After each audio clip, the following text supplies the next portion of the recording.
挤进晚八的地铁，一阵警报声突然响起。地铁规则：禁止出现噪音。警报响起后，地铁里陷入一片死寂，只剩几个刷视频的人仍然沉浸在最大音量的外放里，边看边笑。还没等我反应过来，车厢内突然闪烁起刺眼的红光，车门轰然打开，那几个笑呵呵的乘客变得双目无神，整齐地放下手机，排队跳下了车。车门在关上时，玻璃上已经染满了血色。面对这骇人的场面，我狠狠拍了拍脸，发现并不是梦。环视四周，满是和我一样慌张的乘客。这时警告声再度响起，检测到环境无噪音，规则正式启动。地铁行驶中，每10分钟抵达一个站点，请乘客们留意车间广播。每抵达一个站点，地铁开门，请勿在车厢内持续逗留。本路线除起点和终点外，共有6个站点，每个站点都有各自的规则，请务必遵守。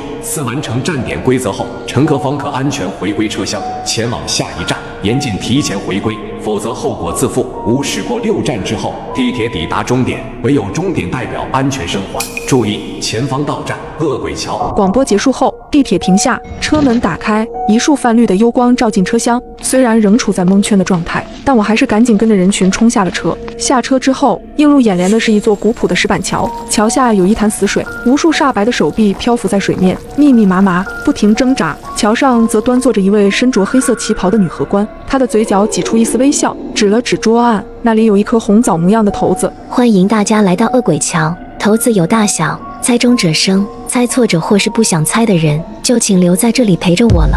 她的语气相当温柔，却让人无比窒息。只见她手指一勾，点中了一个人群前列的衬衫男，随后将骰子轻轻一盖，简单的摇晃了几下。她眼神死死盯着衬衫男的脸。你选大还是选小？衬衫男顿时屏住了呼吸，犹豫再三，才支支吾吾说出答案：小。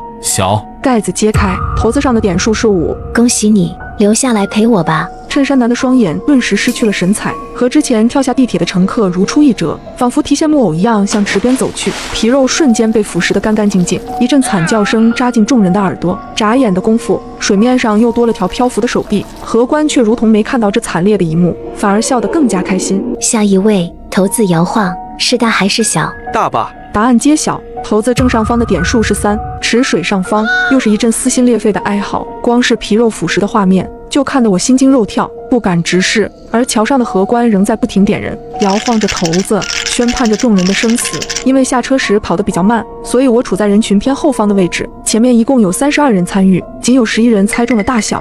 当然凡事总有例外，一位大妈不顾规则的要求，选择死活不开口。结果1分钟后，大妈在众目睽睽之下，一口一口地慢慢咬死了自己。随着荷官缓缓一指，排在我前面一位的校服少女颤颤巍巍走上了桥。你选大还是选小？少女额间全是冷汗，咬紧牙关说出了自己想了很久的答案：小。开盖之后，她看到了点数6，她绝望地向我伸手求救，却又自顾自地一头扎进了水里。惨叫声穿过我的耳膜，因为下一个就轮到我了。骰子轻轻摇晃，荷官微微一笑：是大还是小？我看着他渗人的眼神，从小抽卡就没出过好东西的我，实在不敢把生命寄托到运气上。荷官见我愣神，又开口问了我一次：是大还是小？从他温柔的眼神里，我猛然读出了一条最重要的信息。那一瞬间，每个人猜大小的场面都从我的脑海中掠过。原来规则就藏在他的话语之中，因为荷官会根据摇出的结果问出不同的问题。如果结果为大，他的问题是你选大还是选小；如果结果为小，他则会换一个问法，是大还是小。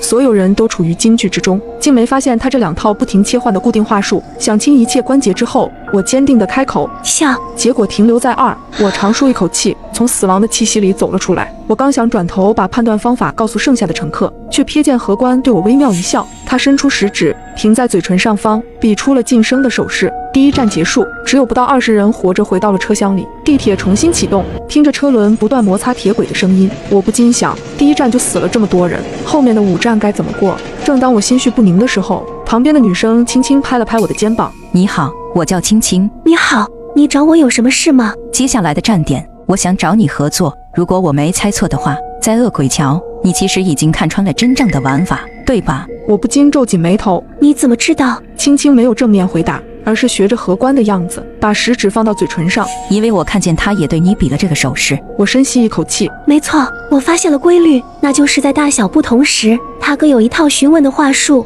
居然和我的解法并不一致。我找到的规律是它的摇动，如果顺时针则为大，逆时针就是小。听了他的话，我不禁陷入沉思，原来生路不止一条。随后我看了看青青闪烁的眼眸，忍不住继续问：你还有别的发现吗？他沉吟片刻说：有，但你可能接受不了。什么？其实我们可能早就死了。青青的话让我陷入震惊之中，直到他引导我，目光移向座位的下方，这才发现车厢的内壁上竟藏着密密麻麻的划痕和烧痕。看到了吗？这辆地铁表面上光鲜亮丽，其实早已经千疮百孔了。我怀疑我们乘坐了同一辆出事的地铁。与此同时，广播声突然响起：注意前方到站地狱山。车门打开，一股炽热的暖流立马涌进车厢。下车之后，对面是一座极高的火山，岩浆喷发，不断往山下流淌，在山脚下聚成滚烫的一滩，只是靠近就感觉快要被蒸发融化。而岩浆的边上站着一个身着判官服饰的男人，他拿着一个个黑色的石碑，诉说着地狱山的规则。欢迎来到地狱山，请各位直面恐惧。这里的规则很简单，只需要喝一杯来自山顶的岩浆，就可以回归车厢。如果不喝的话，就留下骨灰，给地狱山当燃料吧。经历了第一站之后，每个人都尽量往后缩，生怕做第一个吃螃蟹的人。判官有些不满，他故意点出了躲在人群最后面的少年。少年无奈地走到了前方，他端着直冒白烟的岩浆，双手瑟瑟发抖。我站在远处，忍不住嘀咕：这玩意儿怎么下得去嘴？不过少年的勇气还是超乎我的想象，没犹豫多久，他就一口闷了下去。判官满意的鼓了鼓掌，本以为这便算安全通关，然而少年的身体却突然僵在了原地。只见他腹间闪起猛烈的红光，整个人瞬间燃烧起来。我和青青面面相觑，判官的嘴角微微勾起，平静的语气下却隐藏着索命的凶狠。下一位。看着判官来回巡视的眼睛，乘客们大多陷入了惊慌，往前站也不是，往后躲也不是。判官饶有兴致地挪动手指，最终指到了一个少女身上。他递上一碗热气腾腾的岩浆，可让我没有想到的是，少女没有理会他递上的石碑，反而从他另一只手里夺过了空杯子，亲自走到沸腾的潭水边，盛了满满一杯，在众人惊诧的目光里一饮而尽。看着浑身冒烟的他，我皱紧了眉头。这是什么狠人？本以为不出3秒时间，他就会和那位短发少年一样爆体而亡，可足足过了很久，待到白烟消散，他都没有发生任何异响，反倒是一直表情玩味的判官陷入了一霎的错愕，最终无奈地鼓起了掌。精彩，精彩！直到这时，众人才终于反应过来，少女过关了。原来这就是地狱山的奥秘，既不能不喝岩浆，也不能喝判官递过来的，而是要自己亲手去盛上一杯。我看向旁边的青青，你知道这是什么原理吗？青青显然也在思考其中关节。你还记得地狱山规则的第一句话吗？我回忆了一下判官的说辞，只需要喝一杯来自山顶的岩浆，就可以回归车厢。不，前面那句，请各位直面恐惧。直面恐惧？没错，炽热的岩浆就是我们恐惧的来源，只有主动去喝下它，才算是直面恐惧，而从判官手里接过来的，只能算被动的妥协。我终于恍然大悟，有了少女的示范，后面的人通关就容易了许多。除了一个人因为只装了半杯，被判官推进了岩浆里，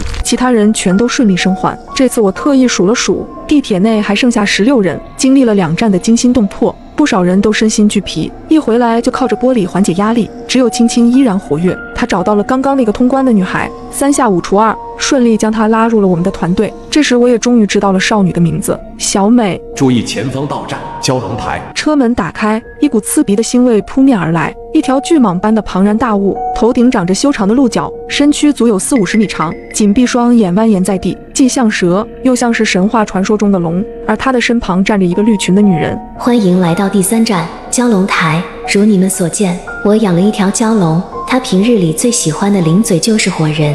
你们需要在蛟龙台待上1炷香的功夫，此间它会在这里自由活动，以你们为目标。1炷香之后，没有被它吃下肚子的幸存者就可以离开此站。说罢，女人拿出一尊金色香炉，流出淡淡白烟。蛟龙双目一睁，露出2只火热的瞳子。还没等我们仔细琢磨女人讲述的规则，蛟龙便已经开始了行动。它虽身长40-50米，看起来相当笨重，却有着快如闪电的速度，吓得所有人都抱头逃窜。一位腿脚不利索的大叔，因为跑得太慢，第一个被蛟龙衔进了嘴里。看着这个场景，所有人跑得更加卖力。可蛟龙台的面积并不算大，而且没有任何遮掩身形的物体，空空旷旷，压根没给多少逃跑的余地。蛟龙的身影四处腾挪，每每只需要一口就能吃下1整个人。该怎么办？破解方法是什么？我一边拼死逃命，一边在心里不断回顾女人的话。但不停的跑动让我有些大脑缺氧，完全没法静下心来思考。而场上蛟龙的移动却是极快，转眼间又将一人吞进腹中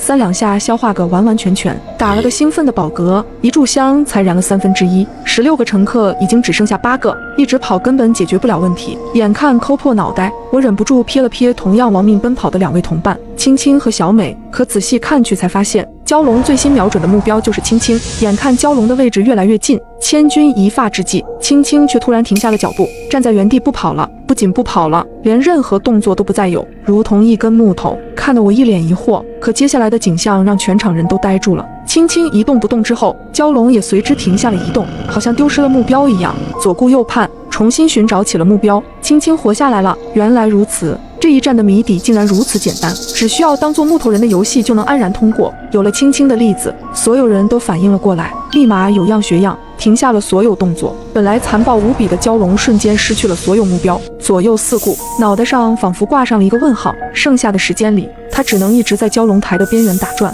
待到一炷香彻底烧完，他的眼睛也准时的闭上。所有人都长舒一口气，坐回地铁座椅上，我忍不住看向青青：“你是怎么看出来的？”这一战实在是太险了。其实破解之法不在绿群女人讲述的规则里，而是在蛟龙身上。在传说里，蛟龙乃蛇所化，而蛇类动物都有一种特性，那就是极强的动态捕捉能力和极弱的静态实力。越是移动迅速的猎物，它越是能敏锐地感知，反而保持不动的东西，在它眼里和死物没什么区别。听完他的分析，我忍不住啧啧称叹。话音刚落，地铁的广播再度响起：“注意前方到站，人间巷。”第4站来了。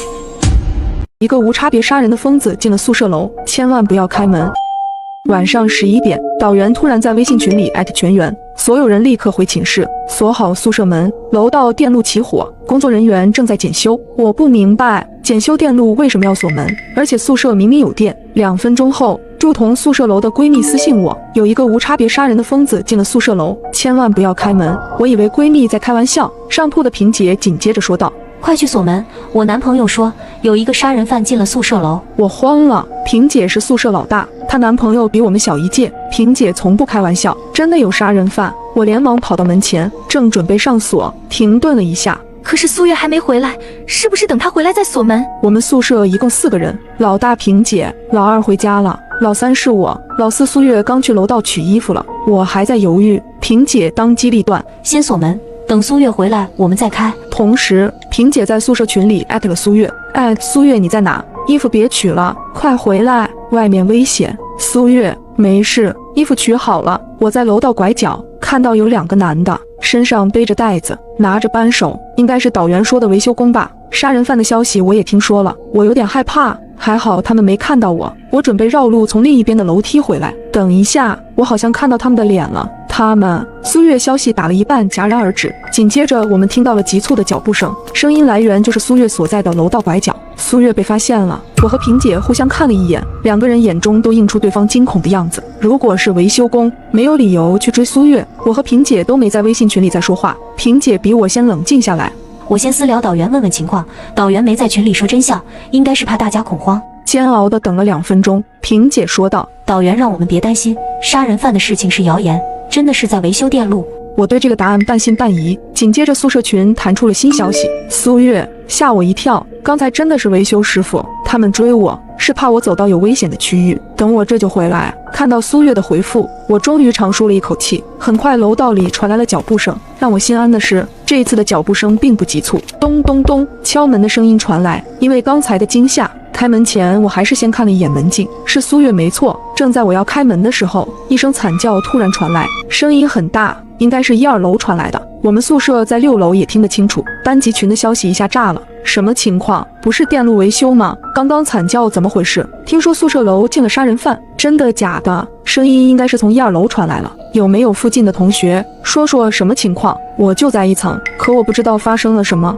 我也不敢出门。不过除了惨叫，我好像还听到了刀子砍东西的声音。天哪，太恐怖了！我们报警吧。就在这时，群主开启了全员禁言，刚刚炸开的群消息戛然而止。导员发出了最新消息：同学们请不要慌张，传言是真的，确实有无差别杀人的疯子进了宿舍楼。因为担心大家恐慌危险，所以刚才说是电路维修，学校已经报警，各位同学一定锁好宿舍门，任何人敲门都不要开。警察赶到之前，保证自己的安全，一定不要开门。为了稳定大家情绪，班级群今晚禁言。正准备开门的我停顿住，咚咚咚，门外敲门声变得急促，我心中充满了疑问：电路没有坏，那苏月看到的维修工是谁？或者说门外的人？寝室群发消息的人根本就不是苏月。保险起见，我又看了眼门禁，这次我才注意到，苏月穿的是自己的衣服没错，但不是她刚出门时穿的那件，光线暗淡，因为苏月低着头，看不清脸，可仔细观察下，能发现对方的肩膀与手臂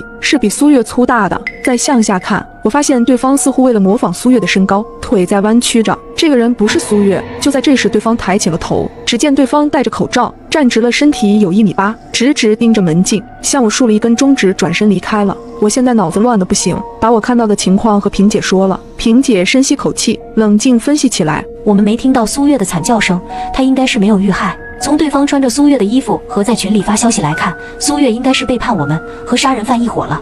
她刚刚想害我们。我虽然不愿相信，可萍姐分析的没错，别说杀人，就算是控制住挣扎的苏月，也不可能一点声音没有，最大的可能就是苏月妥协了。与此同时，我的手机又来了新私信，屏幕显示苏小月月，这是苏月的小号，只有我知道的小号。我知道苏月有2个手机，苏小月月，刚才我逃跑的时候，手机和衣服都掉了，现在甩掉他们了，你一定要小心萍姐，因为我刚刚看到那人的脸，是萍姐的男朋友。我已经和隔壁603的人联系了，一会去603，你找机会也过来，我给你开门。看着手机里的消息，我头皮都开始发麻。萍姐似乎看出我脸色不对，温柔一笑：别怕，我们只要锁好门，等待警察来就行，坏人终将受到惩罚。萍姐是宿舍老大，平日里都把我们当小妹妹看待，怎么会和疯子杀人魔一伙？我脸色渐渐变好，冲萍姐一笑：是的，坏人终将受到惩罚。不知道为什么，感觉当萍姐听到我这句话的时候，脸色有些奇怪。而就在这时，我的手机又响了，导员又拉了一个新微信群，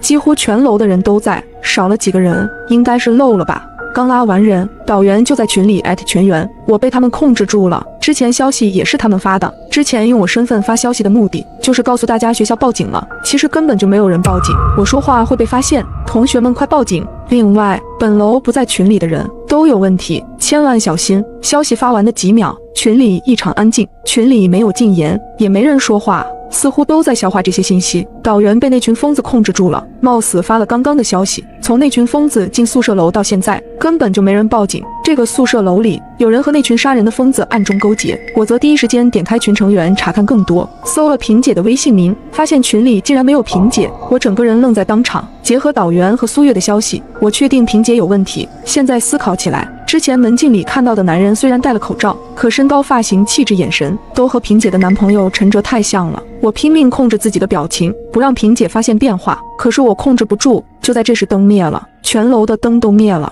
宿舍楼断电了。紧接着，我看到手机没了网络，没了信号，黑暗带来了恐惧，却让我的心稍微镇定，这样萍姐就看不到我难看的脸色了。下一刻，我突然想到，这样就没法报警了。从导员刚刚拉群到断电、断网、断信号，中间不到1分钟，没人来得及报警，没人会来救我们，我们就像一群困在楼里待宰的羔羊。而近在咫尺，就有一个拿着屠刀的猎人。萍姐平和温暖地说道：一定是那群疯子干的，别怕，既然已经报了警，过不了多久我们就安全了。说话间，萍姐拿出了一把水果刀，削着苹果皮，苹果皮削好，她切了一块，递给我，过来吃点东西压压惊。昏暗中，我看到了萍姐的笑容，带着温暖，温暖中又仿佛带着丝残忍。我走到萍姐面前，努力克制恐惧，吃了那块苹果。可能因为紧张，我完全吃不出味道。为了让萍姐放松警惕，我顺着对方说道：谢谢萍姐，我们一定会渡过难关的。说着，我坐到了自己的床上，在黑暗的掩护下，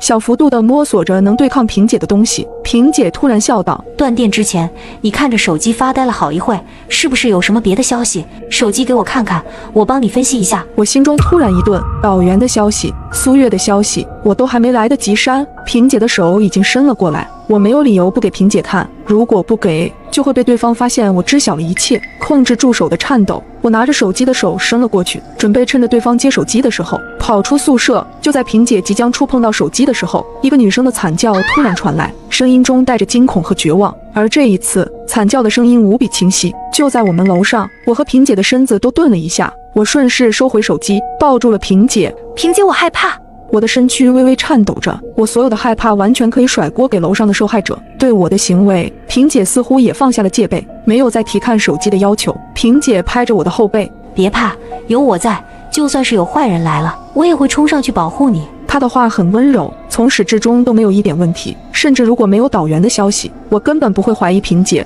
就在我稍稍放心，等萍姐放下戒备伺机逃走的时候，我看到了宿舍的窗子没上锁，我们宿舍楼窗户没有护栏。以男生的身体素质来说，从楼上翻到楼下并不难，而现在凶手就在楼上，我离宿舍门有一段距离，而且正在和萍姐拥抱着，楼上的凶手马上就要过来了。我近乎绝望，现在别无选择，我准备先控制住萍姐握着水果刀的手，先下手为强。就在这时，走廊传来了一阵急促的脚步声，噔噔噔，紧接着就是一阵急促的敲门声，有人在焦急地敲着603的门。开门的声音传来，有人进了603，603就在我们隔壁的隔壁。进门后没听到什么打斗的声音，应该不是坏人。结合之前苏月发的消息，我断定这个人就是苏月。我去看看。萍姐似乎想要阻止我，可因为我刚刚的表现没有异常，她没有强制控制我的打算，还不忘提醒我一声小心点。我装模作样的在门边看了眼门禁，外面很安静，空无一人。接着我转过头看向萍姐，外面没人，我们这里暂时还安全。我正说着话，就看见一道人影从楼上爬到我们窗户，他的动作很轻，没有发出一点声音，因为他背对着月光，所以看不清他的样貌，隐约间能看到他1.8米上下，嘴里叼着一把刀子，双脚踩在我们宿舍窗户的时候，这人单手对我竖起了一根中指。我背靠着宿舍门，面朝宿舍窗户，而萍姐面对着我，她还没有发现身后来人。下一刻，我突然从衣兜里拿出一个巴掌大的手电筒，黑夜里，手电筒突然绽放出强光，强光照到萍姐和那个黑影男脸上，让两人眼睛一阵刺痛。抓住这个空隙，我连忙打开宿舍门逃走。你死定了！黑影男一声怒骂，随手扔过来一个物品砸在我头上，还好东西不重，没影响我逃走。我拼命跑到603，然后开始拍门，咚咚咚，我听到了身后急促的脚步声，听到了男人和萍姐怒骂的声音。如果603不开门，我就死定了。咔嚓，门开了，苏月把我拉进了宿舍，并以最快的速度关上了门。算上我，宿舍里现在有6个女孩，原本的宿舍4人，加上我和苏月。苏月抱着我不断安慰，想不到萍姐和陈哲是这样的人。调整好情绪，我把刚刚的经过讲给几人听，并回忆着黑影男的样子。确定是陈哲没错，苏月说道。之前萍姐有说过，她在高中的时候有一段时间跟小混混们走得很近，也许她性格一直这样。另一个女生跟着说道。我和陈哲高中一个市的，他很出名，是个学霸，高考前的全市联考考了700多分，所有人都默认的清北人选。可高考的时候发挥严重失误，只考了400多分，才来了咱们学校，可能受了刺激吧。我一听心里更慌了，这还是个高智商罪犯。就在这时，苏月看到我手上拿了一个小球，问道：你手上这是什么？逃命还不忘带着。我这才发现手里拿着一个塑料材质的圆球，回忆了一下，刚才陈哲从窗户进来的时候，看我要逃，随手扔过来砸我的，幸亏这东西不重。这时宿舍门被敲响了，敲得很急促，大家刚刚缓解的情绪立刻又悬了起来。门外竟然传来了萍姐的声音：酱汁，快开门，我男朋友陈哲要杀我，我好不容易才逃出来，刚刚你把我丢下不管，我不怪你，快开门，再不开门，我要死在这了。我心头一沉，从目前的线索来看，萍姐99%是坏人。抬起头，我也看到了宿舍里其他人都警惕地看着我，生怕我开门。我对大家一笑：你们救了我，我不会害了大家的。萍姐还在急促地敲门，还在央求我们信任她。突然，我手里的塑料小球发出了声响，从里面传出了男人的声音：海平想杀你们，千万不要给他开门。直到这时候，我们才开始观察这个小球，竟然是个小型对讲机。更重要的是，对讲机的声音是陈哲，陈哲是萍姐的男朋友，至少我和苏月是见过他的。一时间，所有人都露出了不可思议的表情。陈哲不是坏人吗？苏月面色凝重，紧跟着分析：陈哲知道了萍姐敲不开门，所以想要取得我们的信任。不过眼下统一的战略就是不给萍姐开门。外面的萍姐似乎敲累了，一声叹息：我不怪你们，毕竟杀人犯是我男朋友，我身份敏感，你们要保护好自己，我也会保护好自己的，不然我被坏人杀了，你们也会自责的。话落，敲门声停止了，随之而来是一阵跑动的脚步声。萍姐应该是走了，但我听到萍姐最后说的话，心中还是有些疼。忐忑当中，我又看了看门镜，楼道很黑暗。突然，宿舍门外一只眼睛贴在了门外的门镜上，我吓得尖叫一声，随即门外的人拉远距离，我刚好能看清，就是刚刚佯装离去的萍姐。不过现在的萍姐不再伪装，脸上露出奇怪的笑容，笑容映衬着走廊微弱的绿光，显得阴森可怕。酱汁你可真残忍啊，把我拒之门外，还有苏月也在里面吧？时间有的是，我们慢慢玩，谁也逃不掉。你们知道我参与了这件事，所以必须死。我们宿舍里的6人互相看了看，明显比刚才要慌了。萍姐说的没错，我们知道了她的身份，她一定不会放过我们。苏月壮着胆子冲门外说道：萍姐，咱们宿舍的关系一直很好，你很温柔，很照顾我们，我们也真的把你当姐姐看，你为什么要针对我们？为什么要参与做这种事？我也紧跟着说道：是啊，萍姐，你是不是有什么苦衷？我们是姐妹，我们可以帮你的。哈哈哈哈！门外突然传来一阵笑声，萍姐在放声大笑。萍姐用力踹了一脚宿舍门，知道踹不开，只是单纯的发泄。我这么做当然是觉得好玩呀，我喜欢欺负别人，喜欢看到别人害怕我的样子。高中的时候，我把一个人的头按进了厕所，还拍了他的照片，甚至还威胁他跳了楼。之后我洗清了身上的嫌疑，警察根本没证据抓我。我听到萍姐说的话后大吃一惊。萍姐，你说过坏人终将受到惩罚。萍姐笑着说：你们都死了，就没人知道我是坏人了。况且今晚动手的是我男朋友，就算警察来了，我也只是个无辜的受害者。漫漫长夜，你就在恐惧中等着我吧。说完，萍姐又踹了一下门，接着门外安静了下来。萍姐似乎失去耐心离开了，而我们就像一群待宰的羔羊，相互对视着。与其等死，要不然我们出去跟他们拼了。好，苏月的提议得到了大家的认可。就在我们拿上扫帚、拖把等武器，准备打开房门时，圆形对讲机又响了起来。陈哲的声音再次传来：不要出门，外面不止我们2人。果然，萍姐还有其他帮凶，推断应该是和她同一高中的那群混混。我冲着对讲机喊道：陈哲，如果你真的想救我们，就赶快报警。没想到陈哲并没有正面回答我。坏人终将受到惩罚。话落，就听到楼上传来一声惨叫，宿舍里的几人再次陷入了恐惧，还没回过神来，房门被人敲响。苏月看了一眼门镜，门外是隔壁班的一个女生，女生焦急地说着：救救我，快开门！是张雪。宿舍另一个女生说道：张雪，这个女生我认识，不是很熟，学习很好，是学生会的老大，应该不是坏人。我和苏月对视一眼，决定开门，因为我们做不到见死不救。可没想到，刚打开门，躲在一旁的萍姐就立刻顶住了房门。原来他们是一伙的。萍姐阴森森地说道：你们终于开门了，动手！听到命令的张雪立刻拿起一把刀子，缓缓向我们走来，而我们握紧手中的扫把，准备与其搏命。就在这时，陈哲来到了众人面前。萍姐问陈哲：其他人呢？都已经按你吩咐的解决掉了。陈哲紧接着又说道：这些人交给我吧。说着拿着棒球棍走了过来，可谁知下一秒，陈哲一棍子打在了张雪的后脑勺上，张雪应声倒地。接着陈哲又拿出刀子，将目光瞄准了萍姐。这串连贯动作将我们吓了一跳，萍姐更是一脸懵逼。陈哲，你干嘛？陈哲则不慌不忙地解释道：海平，你是不是忘了陈丽丽，那个被你逼迫跳楼的女孩？